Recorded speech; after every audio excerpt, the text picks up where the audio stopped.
Okay, let's get to the hot news first. The news that Donald Trump is running in 2024. Hey, that came out during the week in an interview. Check out what Donald said when asked about that decision on whether he's going to run or not. Well, I think I'm just looking at what's going on. I'm very unhappy with what's going on. I look at the border where people are coming in by the millions. It's going to be by the millions very soon. It already is. And I look at other things, how our country is really, it's America last. I was America first. I look at it and I see what's happening, and I'm not happy about it. So we'll make that decision, and I think people will be very happy with the decision I make. I know. What did you just say, Donald? So we'll make that decision, and I think people will be very happy with the decision I make. I know. And that's about as close as you can get to saying you're running in 2024 without actually saying it.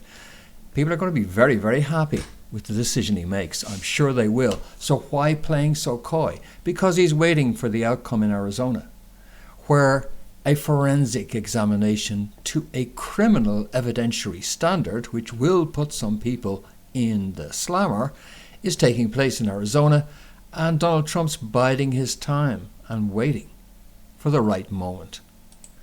Meanwhile, he's just starting up the rallies again. It's Donald Trump light as he just ticks over the Republican base in anticipation of that outcome in Arizona. The full outcome will take some time, but we will have interim results within days. And that will be the beginning of the challenge to not just Arizona but many other states, to the fall of the Democratic Party in 2022, losing the House disastrously because of a resurgent grassroots Republican activist base, which will get out there and win the election even more comprehensively than they won the last one before the steal. And so it's all looking good. But of course, we're in the eye of the storm right now, as we not just wait for the result in Arizona, but also as we wait for the elite behind this global massacre to consider their next move. Because they got to decide whether they're going to double down or cut their losses. And you see, you can't really proceed with this campaign they're on, which has already failed, thanks to the efforts of those who brought the truth out on the internet, despite their best efforts. But you can't proceed if you've lost to the United States, because a Donald Trump breathing down your neck again is definitely what you don't need if you're going. So really, it's coming push to shove. It's either double down or else it's cut your losses. There's other stuff happening too. And what's happening is really the reason why you want to bother your ass watching me. Because this is what I've been talking about. And if you analyze this, you can tell where we're at. You see, the advantage I think I have is that I've been there 20 years and more before.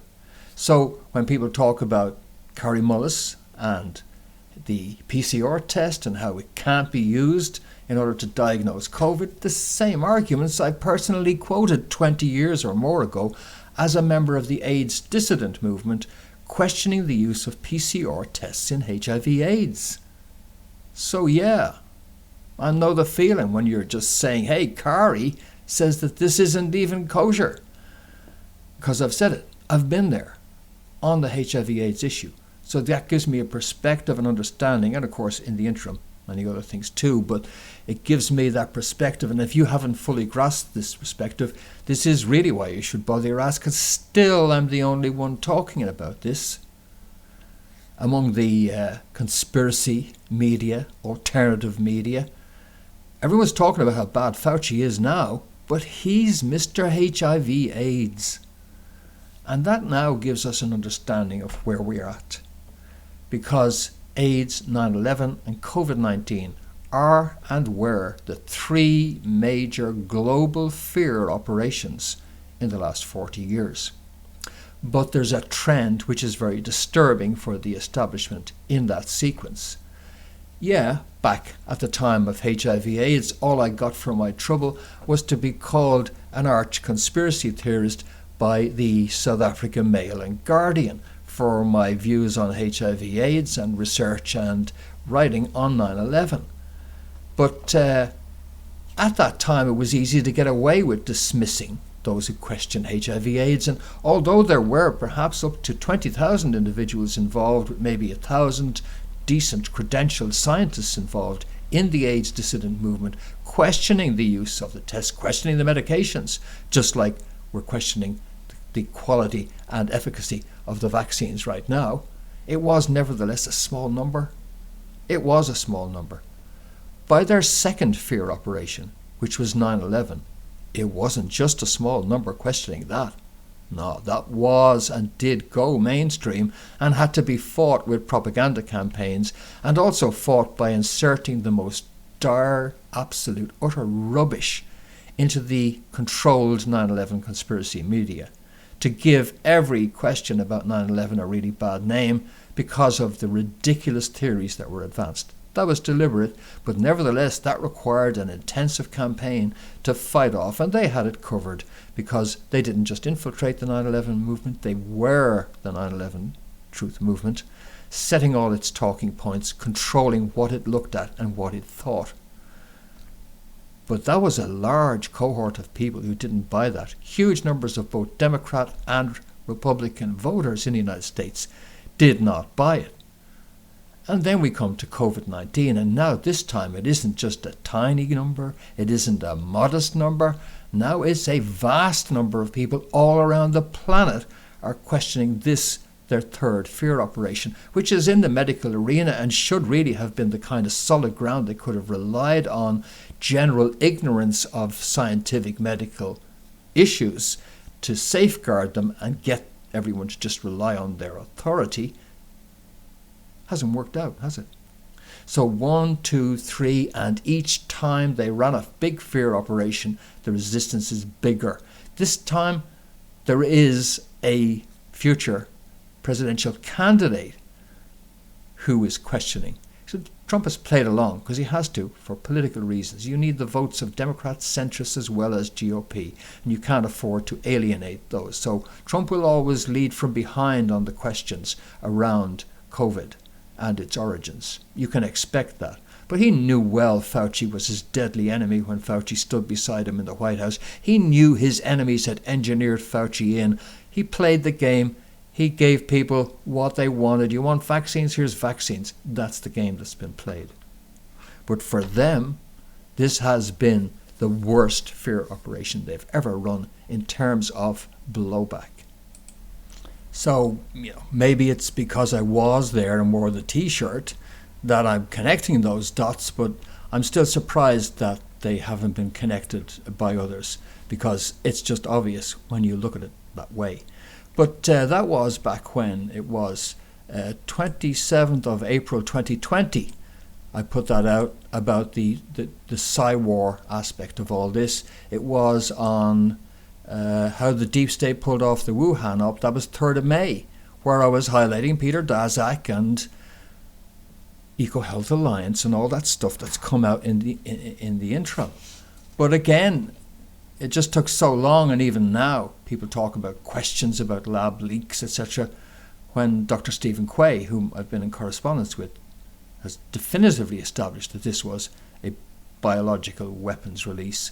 But back then, in 3rd of May 2020, I was highlighting Ellen Shednars, who's chair of EcoHealth Alliance. Now, EcoHealth and Daszak and Fauci's connections to them are all over the media right now, but I still see no mention of Ellen, who is no longer chair, by the way. She's stepped down, even though it's still on her LinkedIn that she's the chair. But in fact, she's not the chair of the board of directors. She's just on the board now as Ellen. By the way, their funding has collapsed from $15 million a year of government contracts to latest figure 7, which is half that figure. I wonder if that's affected bonuses at EcoHealth Alliance. But what attracted me, before I go on to Stephen Donnelly, the Irish health minister there, initially about her, was her background in McKinsey and Company, which is a CIA front. So the minute I saw that, oh, hello. And I don't know if everybody knows that McKinsey is a CIA front. It just shows you, really, people need to do more research Otherwise, you're just wandering around the dark. It's great those who have done it, including freepress.ie, who identified the McKinsey link in the Irish Health Minister, Stephen Donnelly. And another piece of information in their article released since my focus on McKinsey is that Stephen Donnelly worked for McKinsey and Boris Johnson was his last client when he worked for McKinsey. That's what he told the Irish Times in November 2017. Very interesting, considering that Boris Johnson is the British Prime Minister who has, despite appearing like he was a man of the people and on their side against the nanny state, took away their liberties, didn't he? Interesting connection there to McKinsey and Boris Johnson through Irish Health Minister Donnelly. This is the kind of connections which I, as I say, seeded off over a year ago now, and I wish more people could catch up on that, because it's going quite slowly. But nevertheless, we are patient. We are in the eye of the storm. More and more stuff is coming out. And Fauci, by the way, is being thrown under the bus, but that's part of the plan. But nevertheless, besides all that, here he is being thrown under the bus, and Gates has already gone under the bus. Matt Hancock in the UK also thrown under the bus, the health minister there. But here's Fauci, nevertheless, going under the bus. Jim Jordan is absolutely. Here's this scientific publication, The Proximal Origins of SARS-CoV-2. See the authors there? Christian Anderson, Edward Holmes, and Bob Gary. Those three, in private correspondence with Fauci, said as far as they could see this thing was engineered. Then Fauci arranged a big conference call and then arranged for an article to be published in the scientific press, where these guys who had privately told him this thing looks engineered then said in public in this article, nah, it wasn't engineered. But Fauci's paws are all over this. This is interesting. Here's the coup de grace being delivered here now by Jim Jordan. And here's the kicker. Here's the kicker.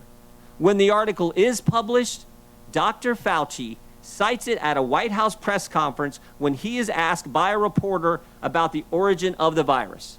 Cites the very article he put in motion on the conference call and he was allowed to edit. At the White House, where he's supposed to be giving the American people the truth, he references an article that he manufactured. Now, maybe I'm wrong about all this. Maybe it didn't work out this way. I think I'm right. Maybe it didn't work out this way.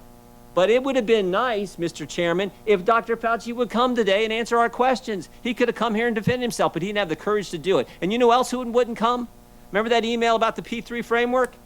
We invited Dr. Hassel to come too. He's the individual who chairs that oversight board. We invited him to come today too, and he wouldn't come. I'm convinced these guys knew right from the get-go what the truth was, and they misled the American people. Oh, here's the other thing. You know that conference call?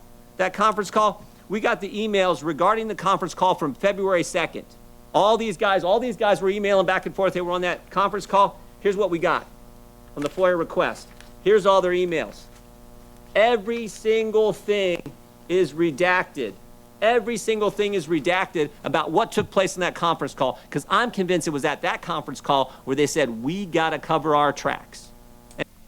Now, the plan is anyway that Fauci would always take heat on this. That's the plan. Should have kept a better eye on it, should have been more careful, etc. The oversight should have been better, etc.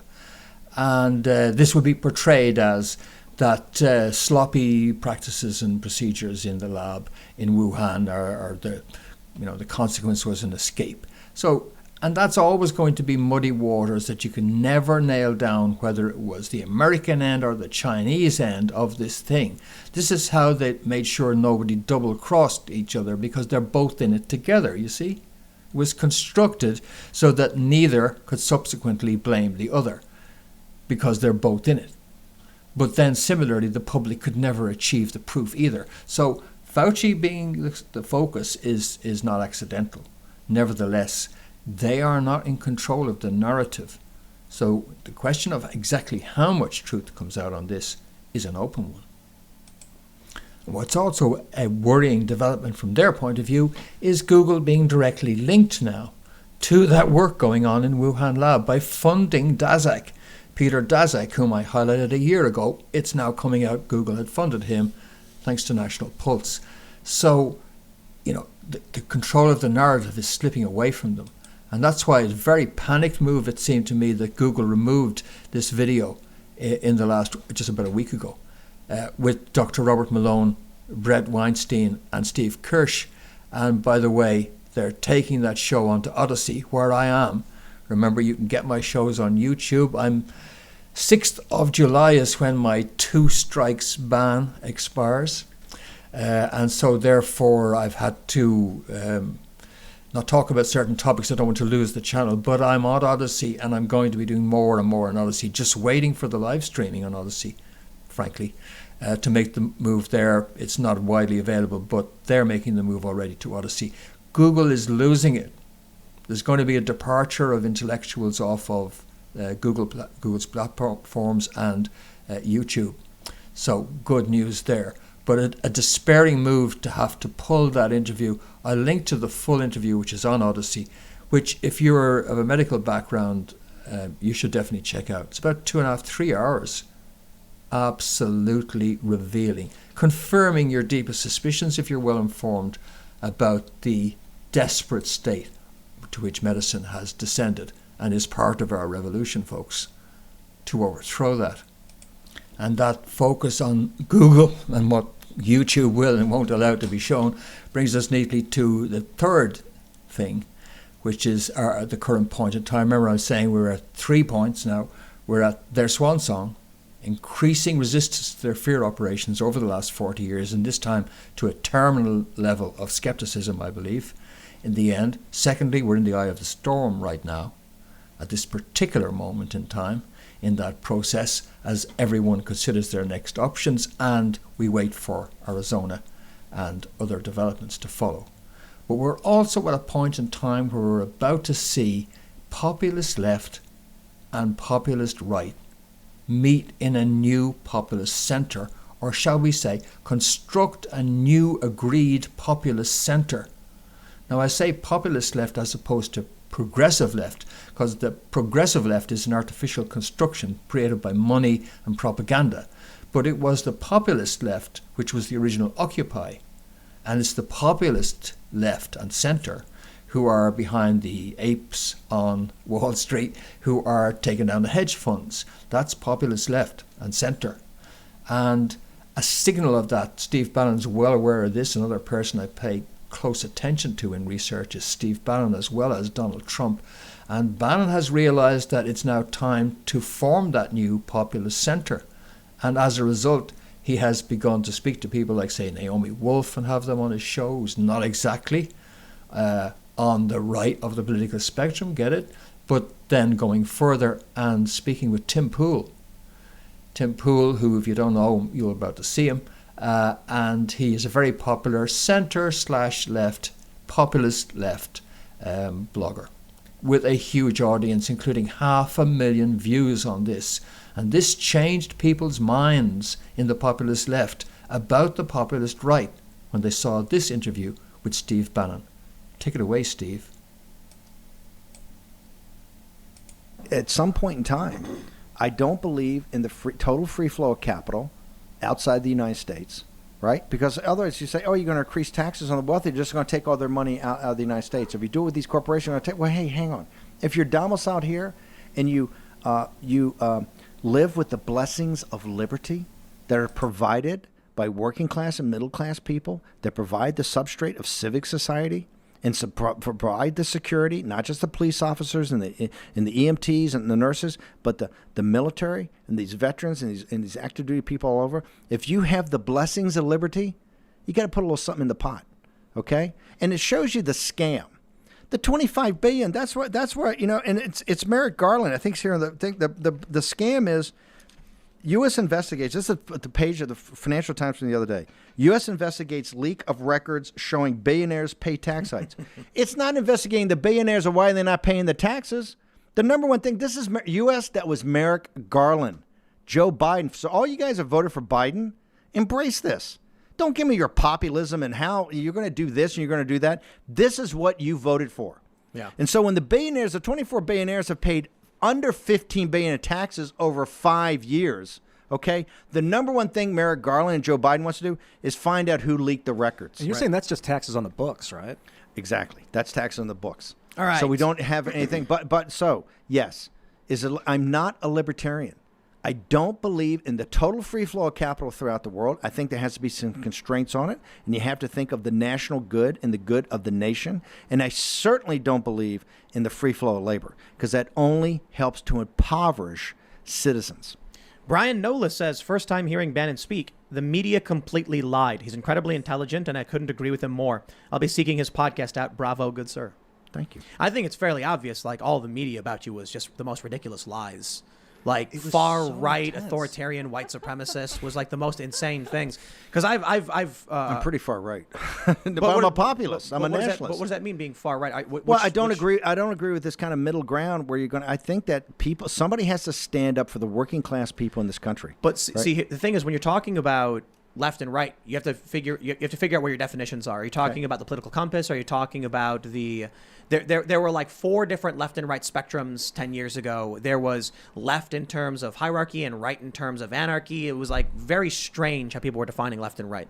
So typically in the political compass, far right just means free market. That doesn't mean anything other than that. And then authoritarian right means, like, I guess, ideological control with a pseudo free market.